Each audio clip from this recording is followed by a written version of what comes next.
Hi guys, good morning. So welcome to another episode in the business update series.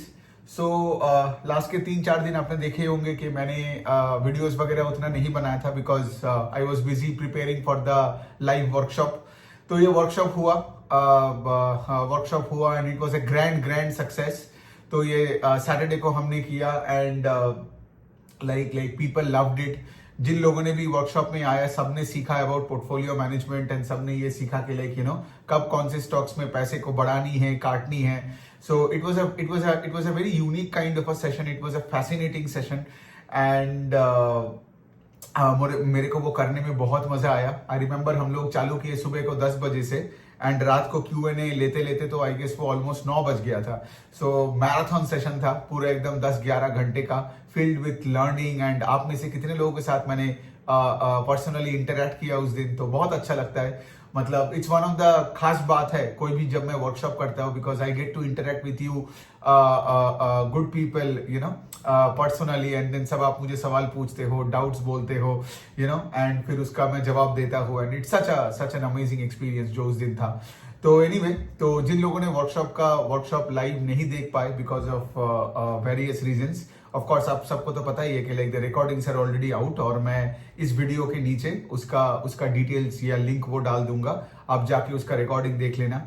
आपका अगर जो भी doubts या क्वेश्चंस होगा इसके बाद, लेट्स से अगर आपने रिकॉर्डिंग देखा और उसके बाद आपका डाउट होता है तो you can always DM me on Twitter, ठीक है, या आप मुझे यूट्यूब के कमेंट सेक्शन में भी लिख सकते हो. तो मैं क्या करूंगा ना, वो सवाल को लेके मैं एक और छोटा वीडियो बना के मैं आपके सामने रख दूंगा, ठीक है. सो ऑन दैट नोट चलिए आज ये वाले बिजनेस एनालिसिस में हम दो कंपनीज के बारे में बात करते हैं. उसमें से पहला कंपनी के बारे में तो बहुत लोगों ने बहुत कुछ डाउट्स वगैरह मुझे पूछा भी, तो मुझे लगा SG फिनसर्व के बारे में थोड़ा डिस्कस कर लेते हैं. एंड उसके साथ साथ I also cover another company, एक रूरल बेस्ड MSME कंपनी है, फाइनेंसर है, उसका नाम है मनी बॉक्स करके, ठीक है. सो मनी बॉक्स फाइनेंस करके, ओके. तो पहले हम SG फिनसर्व का बात करते हैं. तो SG फिनसर्व का देखिए मॉडल पहले थोड़ा सा डिस्कस कर लेते हैं. 2022 से ये कंपनी चालू हुआ था, ठीक है. और SG फिनसर्व का मेन काम यही है कि हमारे देश में ये जो जितने छोटे छोटे ये जो SMEs एंड MSMEs कंपनीज होते हैं इनको वर्किंग कैपिटल फाइनेंसिंग टाइमली मिले, ठीक है.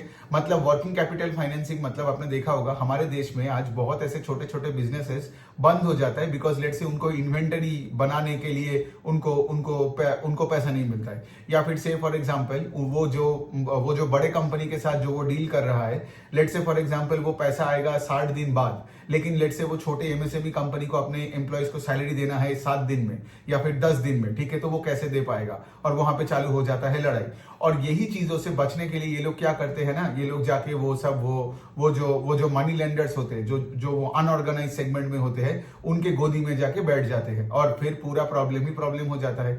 सो SG फिनसर्व को ये बात तो समझ में आ गया कि लाइक कि अगर हमारे देश में ये छोटे छोटे SMEs एंड MSMEs को, मतलब जो इतने सारे डीलर्स है, डिस्ट्रीब्यूटर्स है, रिटेलर्स है ना, किराने की दुकान चलाने वाले हैं, लाइव स्टॉक ट्रेडर्स है, मतलब अगर इन छोटे छोटे धंधे चलाने वाले लोगों का अगर इनका कैपिटल का क्रंच नहीं होता है तो सोचो पूरे इकोनॉमी का कितना भला होगा, है ना. बिकॉज ये जो सारे छोटे छोटे SMEs एंड MSME कंपनीज है, राइट, ये भी केटर कर रहा है किसको, कोई बड़े बड़े कंपनीज को ही ना. कोई बड़े कंपनी का लेट से कोई एक ट्रक का लेट से लॉजिस्टिक्स का संभालते हैं, कोई लेट से फॉर एग्जांपल उनका कोई डिस्ट्रीब्यूटर है उनके माल का.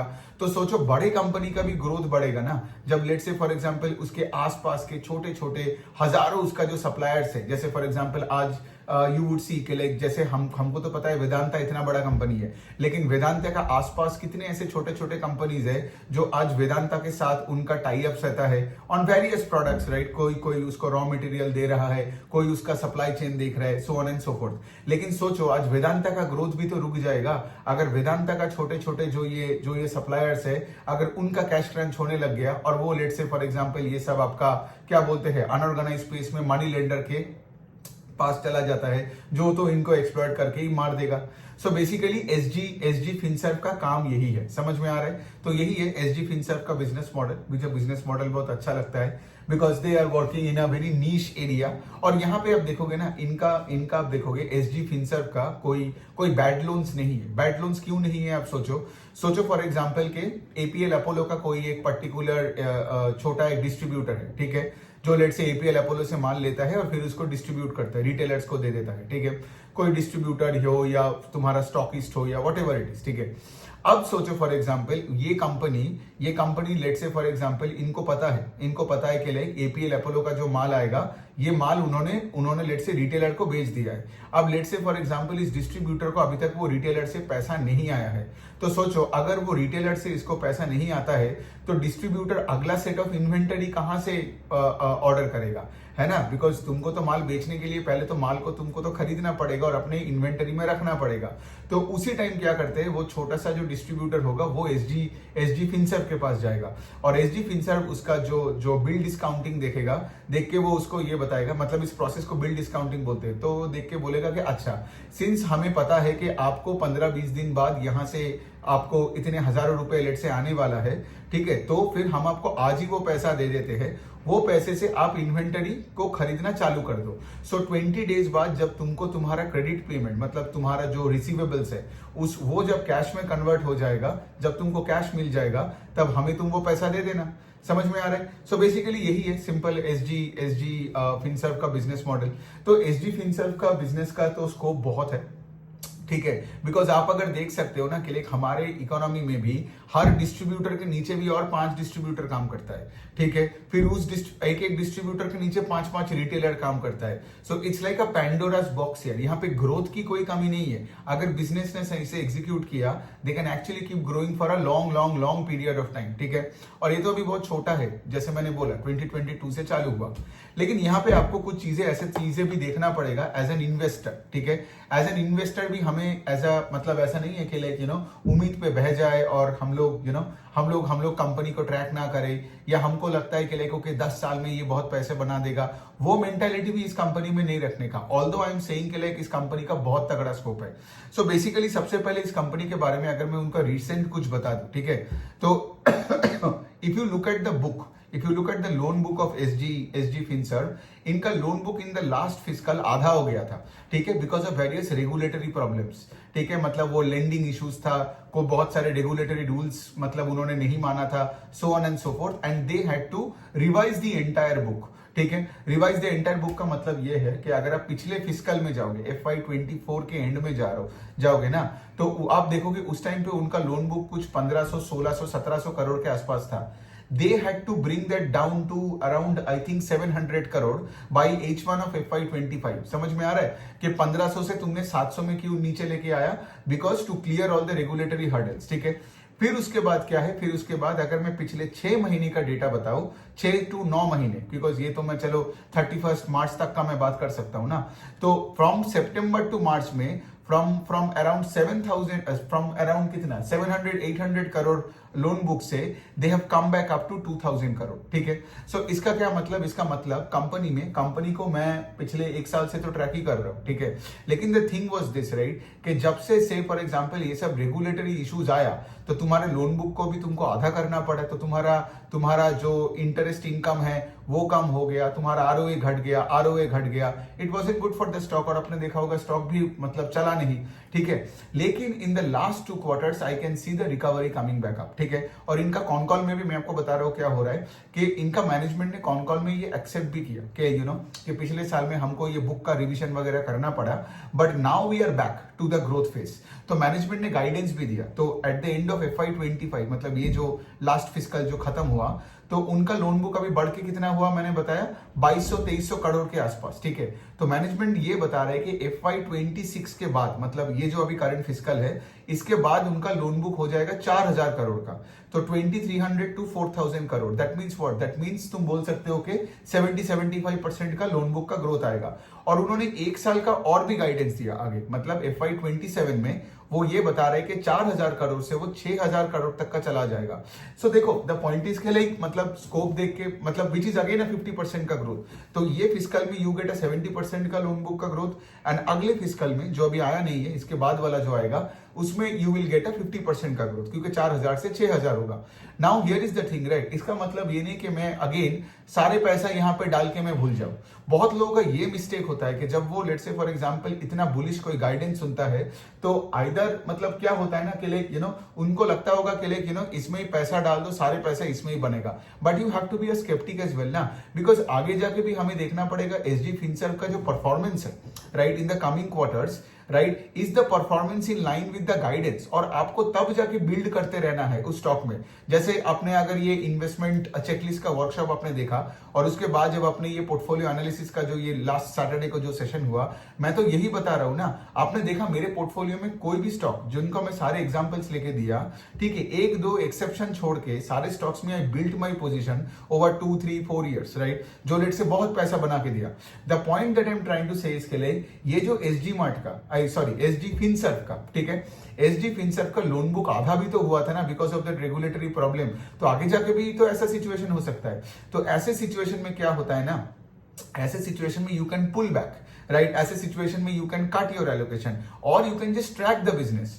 तो आप अगर मुझसे पूछोगे, आप देखे होंगे लाइक पिछले सेशन में तो आपने देखा ही होगा, अगर आपने सेशन अटेंड किए हो तो मेरे पास एसजी फिनसर्व नहीं है, but I am eagerly tracking this business because of course आगे जाके अगर मैं देखता हूं ये 4000 करोड़ के आसपास पहुंच रहा है तो I might start building position in it, right, but I need more clarity because recent past में उन्होंने अपने बुक को आधा कर दिया और ये 2 साल पुरानी छोटी बिजनेस है ना, तो हमें मतलब उतना हड़बड़ी भी नहीं करनी है। So it's not only about that business and किस दिशा में जा रहा है, but it's also the behaviour, right, जिसके साथ आपको एक स्टॉक के साथ चलना है।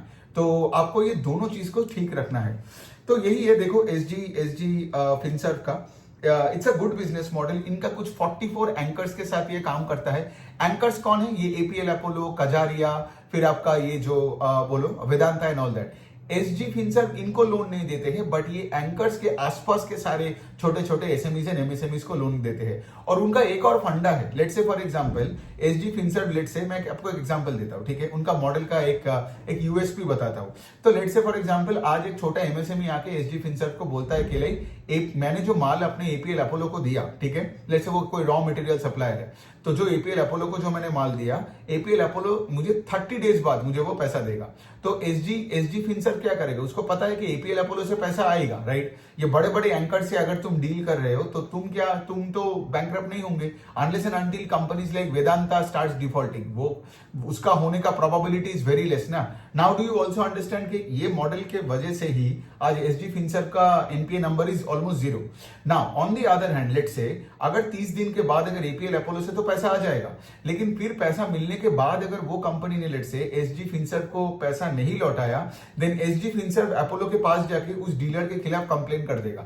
समझ में आ रहा है? मतलब वो जो रॉ मटेरियल सप्लायर का यहाँ पे सॉरी, तो के भाई देखो ये डील हुआ था और आपसे पैसा मिलने के बाद भी वो हमें नहीं दे रहा है। इससे क्या होता है कि आगे जाके एपीएल अपोलो शायद उस रॉ मटेरियल सप्लायर से आगे जाके माल ना ले और इसका बहुत बड़ा बिजनेस में नुकसान हो जाए। तो इसीलिए वो सप्लायर होने के बाद वो क्या करता है, उसको पता है कि भाई एसजी फिनसर्व का तो पूरे एपीएल अपोलो के साथ डायरेक्ट कनेक्शन है, ठीक है, तो I cannot fuck around with SG Finserv, ठीक है। तो यही है उनका बिजनेस मॉडल। और ऐसे करके आप देखोगे SG Finserv are keeping like I remember 1 साल पहले इनका कुछ 30 के नीचे एंकर्स था, अभी 44 के ऊपर एंकर्स हो गया है। तो मैं चाहूंगा जितना ज्यादा से ज्यादा ये अच्छे कॉर्पोरेट्स को एंकर बनाए, राइट। और एक अगर आप कॉर्पोरेट पकड़ लोगे तो उसके सोचो उसके आसपास करोड़ों बिजनेसेस है ना, जिनको तुम छोटे छोटे ये बोलो ना रिसीवेबल्स देख के तुम पैसा दे सकते हो, इन्वेंटरी में पैसा डालने के लिए तुम उनको पैसा दे सकते हो, basically mostly working capital loans, ठीक है। तो अच्छी कंपनी है और इनका 80-90% ऑफ द बुक सिक्योर्ड है ना, सिक्योर्ड मोस्टली बाय इनवर्स, है ना। मतलब तुमको पता है ये कजारिया से और एपीएल अपोलो से पैसा आने वाला है और वो पैसा आ ही जाता है unless and until all this big company start defaulting, right. वरना एसजी फिनसर्व का लोन बुक मतलब ये जीएनपीए नंबर 0 के आसपास ही रहेगा। सो यही है। But also having said that recently इनका ये रेगुलेटरी प्रॉब्लम से ये निकले हैं, तो आई नो कि like the past 2 quarters have seen like very good improvement, like 700 crore से 2000 करोड़ में चला गया और गाइडेंस में 4 और 6000 करोड़ बोल रहा है। सो यस, मतलब यहाँ पे अगर मैं करूँ तो I can start with a small position in it, और से फॉर एग्जांपल जैसे मेरा यहाँ पे कोई छोटा पोजीशन भी नहीं है, आगे जाके मैं देखूंगा, क्या पता आगे जाके ये एग्जीक्यूट मतलब करता रहे, then of course I will have to reward that company by putting my money. So ये हो गया एसजी फिनसर्व का। अगला हम बात करते हैं मनी बॉक्स फाइनेंस की। अब देखिए मनी बॉक्स फाइनेंस एक रूरल एमएसएमई प्लेयर है, ठीक है। आपने देखा होगा ये गाँव के साइड में मोस्टली लोग आप देखोगे कि लाइक आइदर वो खेती बाड़ी करते हैं या वो कैटल ट्रेडर्स होते हैं, है ना। ये सब भेड़िया बकरी के साथ लोगों का जो ये धंधा होता है। तो ये जो कंपनी है मनी बॉक्स फाइनेंस, इनका मोस्ट पार्ट ऑफ लोन्स ये सब कैटल फार्मर्स को जाता है, ठीक है। कैटल फार्मर्स, मिल्क फार्मर्स, और एकदम आप देखोगे विलेज एरियाज में जाके ये लोग लेंड करते हैं। अब आपको तो पता ही है राइट, के पिछले 1-1.5 साल में मतलब रूरल एरियाज का हालत खराब था, और यहाँ पे ये जो कैटल लेंडर्स को पैसा देते हैं, although it's MSME, they don't give out direct MFI loans two groups of people, right. लेकिन फिर भी राइट, ये सारे कैटल फार्मर्स जो होते हैं उनका जो इनकम है वो मोस्टली ये कैटल से, एग्री से ही आता है, और इनके घरों में 1000 लोग भी होते हैं जो माइक्रो फाइनेंस लोन्स लेके बैठे हैं। तो ये जो पिछले 1-1.5 साल में जो प्रॉब्लम्स आया राइट, उसमें से आपका मनी बॉक्स को भी इफेक्ट हुआ। एक और मनी बॉक्स का चीज जो मुझे अच्छा नहीं लगा था वो ये था कि like, because if you go back to FY24 के टाइम में, उस टाइम पे money box used to grow at 100%। उस टाइम पे मनी बॉक्स का मतलब उस टाइम पे तो वही है ना कि लाइक डिसबर्सल पे फोकस कर रहा था, कलेक्शंस पे उतना बात नहीं होता था, सिर्फ डिसबर्सल पे बात कर रहा है। AUM ग्रोथ का गाइडेंस देता था बहुत तगड़ा, मतलब AUM डबल हो जाएगा, ये होगा वो होगा एंड ऑल दैट, ठीक है। लेकिन उस टाइम पे उनको क्या पता था, उनको तो ये पता नहीं था कि आगे जाके ये प्रॉब्लम्स होने वाला है। सो उन्होंने अपना कोई ढंग का कलेक्शन एफिशिएंट मतलब कोई कलेक्शंस का टीम ही नहीं बिठाया। लब क्या हुआ, जब ये प्रॉब्लम चालू हुआ, ये प्रॉब्लम में पड़ने के बाद तब ये कलेक्शन का टीम बनाना चालू किया। इससे क्या प्रॉब्लम हुआ कि प्रॉब्लम थोड़ा और खींच गया, समझ में आ रहा है। मतलब इनका कलेक्शन एफिशिएंसी और खराब इसीलिए हुआ बिकॉज इनका कोई खुद का कोई पैसा उठाने के लिए कोई टीम था ही नहीं, समझ में आ रहा है। तो इनका टीम कब बिठाया, आई थिंक मनी बॉक्स का कलेक्शन एफिशिएंसी का टीम बैठने लग गया पिछले साल का सितंबर-अक्टूबर में, ठीक है। जबकि एक छोटा टीम तो होना चाहिए ना। ऑल्दो यू माइट से कि लाइक अरे भाई, लेकिन अच्छे दिनों में तुम कलेक्शन टीम्स में इन्वेस्ट करोगे तो वो तो फालतू होगा ना। So you get the point here. It's like a cat and mouse game here all the time. कि अच्छे दिन में तुम क्यों मतलब ये सब कलेक्शन वलेक्शंस का टीम को पालोगे, क्यों उनको पैसा दोगे, तब तो तुम सबको हायर करोगे सेल्स टीम के लिए, है ना। लेकिन क्या है ना, जब अच्छे से बुरा सिचुएशन आ जाता है तो वो बहुत जल्दी झटक से आ जाता है, और उसी टाइम पे क्या होता है ना कि लाइक ये जो सारे कंपनीज होते हैं, ये सारे कंपनीज का मतलब एकदम बड़े प्रॉब्लम्स में फंस जाते हैं। तो मनी बॉक्स का अगर आप देखोगे भी इन FY25 इनका ऑलमोस्ट सारा प्रॉफिट ही गायब हो गया। मतलब दे ऑलमोस्ट मतलब पूरे साल में भी I think they hardly made 1-1.5 crore का प्रॉफिट, जबकि FY24 में I think they made around 9-10 crore का प्रॉफिट। और इन लोगों ने लॉस भी दिखाया, I think in Q4 FY25 ये जो लास्ट क्वार्टर था इसमें से इन लोगों ने लॉस भी दिखाया, और Q3 में भी मतलब जीरो के आसपास प्रॉफिट्स था। So the point I am trying to say इसके लिए ये सब इसी वजह से हुआ बिकॉज उनका कलेक्शन टीम नहीं था। और जब कलेक्शन टीम तुम बना रहे हो and all that, and you know right, based on के like how you have to do provision के लाइक तुम्हारा जब कलेक्शन एफिशिएंसी बकेट्स डिटीरियोरेट कर रहे हैं तो उस टाइम पे तो ऑफ कोर्स राइट तुमको तो जाके प्रोविजंस और बढ़ाना ही पड़ेगा, तुमको तो क्रेडिट कॉस्ट बढ़ाना ही पड़ेगा। So as a result of which मतलब कंपनी का हालत बहुत बुरा हो गया। सो यही है मनी बॉक्स का। अब मनी बॉक्स का तो वही है कि लाइक मैनेजमेंट ये बता रहा है कि लाइक अगले fiscal will be the age of recovery, ठीक है। मतलब FY26 will be the year of recovery. तो वही वाला NPA वाला बात किया। उन्होंने ये भी बताया कि लाइक कि incremental bad loans are also coming down because of course economy भी रिकवर कर रहा है ना। अब देख सकते हो बाकी के भी जो जितना भी ये छोटे MSME and micro finance companies है वो भी यही बता रहे हैं, ठीक है। लेकिन हैविंग सेड दैट मतलब अभी मतलब इस तरीके का कंपनीज में मतलब ट्रस्ट कहां से आएगा, है ना। बिकॉज एक तो तुम्हारा उतना बड़ा रेपुटेशन है नहीं, तुमने कलेक्शन का टीम लगाया नहीं था, राइट। और अभी इसके बाद जाके तुम ये रिकवरी का जब बात करते हो तो उतना ट्रस्ट नहीं आता है। सो एनी विच वे तो यही है। तो आपने एक चीज ऑब्जर्व की हो कि लाइक SG फिनसर्व का तो मतलब सब कुछ एकदम सही है, बट बिकॉज के लाइक बहुत छोटी कंपनी है, रिसेंटली वो रेगुलेटरी हर्डल से वो निकल के आया, right. I would rather want to wait and watch here for a few more quarters because यहाँ पे मुझे हड़बड़ी नहीं करना है। और दूसरा चीज, मनी बॉक्स भी एक अच्छी कंपनी है, मनी बॉक्स भी मुझे अच्छा ही लगता था, ठीक है। बिकॉज मुझे तो ग्रोथ इंजिन अच्छा लगता है। बट हैविंग सेड दैट जब तुम्हारा प्रॉब्लम्स चालू होता है ना, then you cut position quickly and you run away. आपने देखा होगा मनी बॉक्स का भी स्टॉक ने बहुत कैपिटल इरोड किया, right, in the last year and half. लेकिन अगर आप ट्रैक कर रहे थे इन बिजनेसेस को, you could have cut money box long back जब उनका एसेट क्वालिटी मतलब खराब होने लग गया था from I think Q2 of FY25 that was like almost 3-4 quarter पहले का बात कर रहा हूं, ऑलमोस्ट 3 क्वार्टर। सो बेसिकली यही है, आपको धंधे को ट्रैक करना है। और इसीलिए तो मैं आपको बता रहा हूं ये जो अगर आपने उस दिन लाइव सेशन में अटेंड नहीं कर पाए, ठीक है, तो आप उसका रिकॉर्डिंग ले लेना, मैं उसका लिंक डाल दूंगा और उससे क्या होगा आपको समझ में आ जाएगा पोर्टफोलियो मैनेजमेंट कैसे करते हैं। तो ऐसे स्टॉक्स में आप कभी फंसोगे नहीं और दूसरे साइड में अच्छे कंपनीज में you will keep on building position और बहुत पैसा बना लोगे। मतलब जब तक कंपनी अच्छा करेगा you keep rewarding that company. लेकिन ऐसे कंपनी जब ये बुरे सिचुएशन में है, बुरा होते जा रहा है, नंबर्स खराब आ रहा है, गाइडेंस कुछ देता नहीं है, सिर्फ रिकवरी इधर उधर का बात करता है, यहां पे पैसा मत डालो looking at a low P ratio और समथिंग नॉनसेंस लाइक दैट। सो यही मेरा लर्निंग्स है, यही तो मैं सिखाते आ रहा हूं आपको पिछले 2 साल से अपने वीडियोस वगैरह बना के। तो चलिए बहुत मजा आया और ऑफ कोर्स आज ही आप देखोगे मैं 2-3 वीडियोस बना लूंगा because of that session I had to do a lot of preparation for the last 3-4 days। लेकिन आज से बिजनेस एनालिसिस का सीरीज भी चालू, जैसे ये वाला वीडियो से, और उसके साथ क्लाइंट इंटरेक्शंस का भी जो सीरीज है where I talk about human behaviour और कैसे आप अपने लोगों के साथ आपका बिहेवियर बेटर कर सकते हो, राइट, वो भी आज मैं एक वीडियो बनाऊंगा। सो मजा आएगा आज का दिन, बहुत कुछ लर्निंग मिलेगा और रजिस्ट्रेशन डिटेल्स नीचे है, उसका रिकॉर्डिंग देख लेना। आई एम प्रेटी श्योर कि अगर आपने इन्वेस्टमेंट चेकलिस्ट का वर्कशॉप और ये पोर्टफोलियो मैनेजमेंट का ये वाला वर्कशॉप, ये दोनों वर्कशॉप ले लिया ना, then you can literally sit and analyze any company on your own, build your portfolio on your own। आपका कोई बैकग्राउंड नहीं चाहिए एंड कोई किसी का रिकमेंडेशन की जरूरत नहीं है। So that is my gift to you, that is my gift to the community. All you have to do is buy the programmes and sit and watch that, एंड उसके बाद आप देखोगे ना पूरा आपका लाइफ एकदम सॉर्ट आउट हो जाएगा स्टॉक मार्केट में। Thank you so much.